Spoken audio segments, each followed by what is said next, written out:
In the late 1940s, Soviet researchers locked 5 political prisoners inside a sealed chamber, exposing them to an experimental gas designed to keep them awake for 15 days. They were promised freedom if they endured.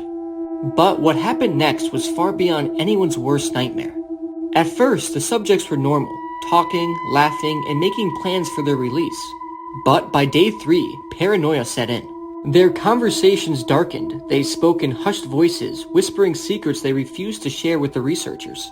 By day 5, the men stopped speaking to each other and instead sat in silence, eyes darting around the room. Then on days 6 through 9, the screaming started. First, just one prisoner screamed, high-pitched, frantic, and endless. He ran back and forth, shrieking until his vocal cords tore apart. The others barely reacted. One prisoner tore pages from a book and smeared them with his own feces, pasting them all over the chamber's observation windows. Then silence came. Not a single sound for days. The researchers panicked. They used an intercom to check on the subjects, and a calm voice replied, "We no longer want to be set free."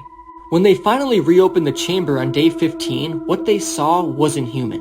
One subject was dead, his flesh torn apart. The others had mutilated themselves, ripping open their own stomachs and pulling out organs, which they placed neatly on the floor as if arranging them like trophies.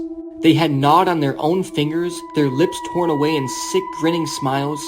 And when the soldiers tried to remove them, they fought back with inhumane strength. They then strapped the last survivor to an operating table, and he stared into the scientist's souls. As they prepared to sedate him, he leaned forward and whispered, "We are you. We are the madness that lurks inside every mind, waiting to be unleashed."